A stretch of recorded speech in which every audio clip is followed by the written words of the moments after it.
You know, when we think of masterpieces, we usually picture things hanging in a museum, right? Silent, safe, behind some velvet ropes. But what if I told you the most priceless masterpieces on Earth are actually alive?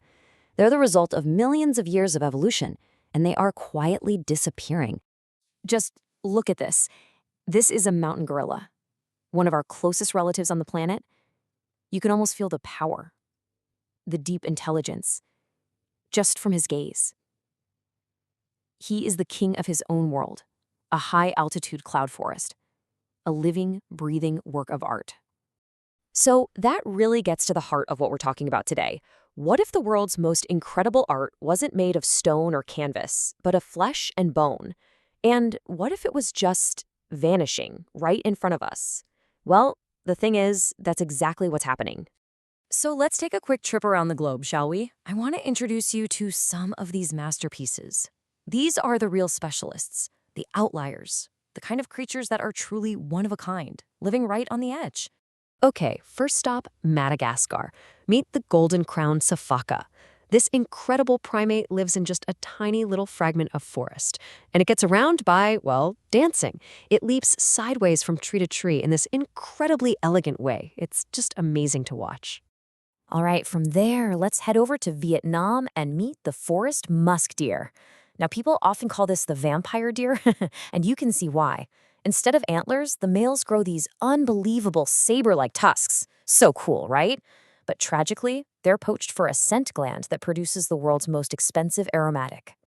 And this just shows you the sheer range of life we're talking about. I mean, look at this. On one side, you have the Honduran white bat. They look like little fluffy marshmallows. And get this, they actually chew on leaves to build tiny waterproof tents to hide from the rain. And on the other side, the massive Chilean devil ray, a deep diver that can plunge nearly 2,000 meters down into freezing water. The variety is just mind-blowing. And in our oceans, you have architects, like the green sea turtle. It's the only sea turtle that's a total herbivore, and by grazing on seagrass, it actually keeps the world's seagrass beds healthy. And those are absolutely vital ecosystems. So it's a real-life ocean gardener. It's so easy to be filled with wonder looking at these animals. I mean, how could you not be? But that wonder, it comes with a pretty heavy dose of reality. Because a lot of these heavyweights of evolution, they are incredibly, incredibly fragile. Take the Amur leopard. People call it the ghost of the Russian snow. I mean, it's a true master of survival, living in one of the harshest places on Earth. That thick coat is just a marvel of adaptation, a real symbol of wild resilience. But here's the number that just stops you in your tracks. This is how many of them are left in the wild. Fewer than 100.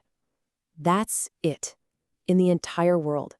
A whole species, this masterpiece of survival, reduced to a number of individuals that could fit inside a single subway car. And here's another story of fragility, and this one's a little deceiving.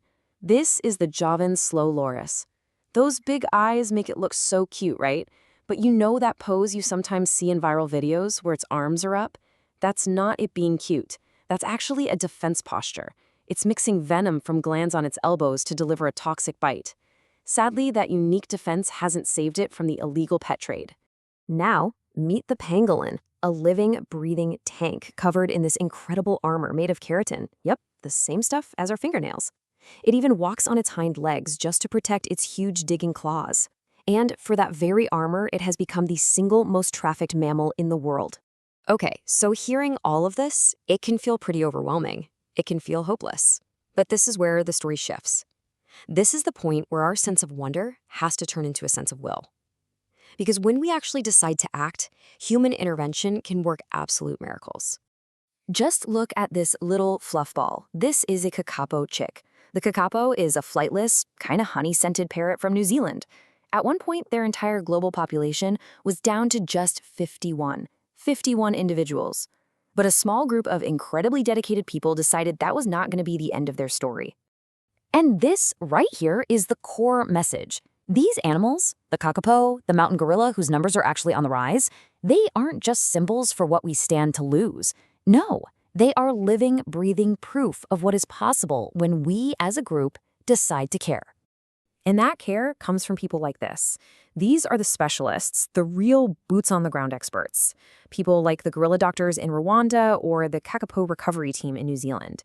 They are on the front lines providing life-saving care day in and day out. So it all comes down to this really simple but powerful idea. The wild doesn't just need our wonder, it needs our will. So the big question is, how do we turn that will into real, meaningful action? Well, it's actually more straightforward than you might think. This is our turn to protect what's still possible.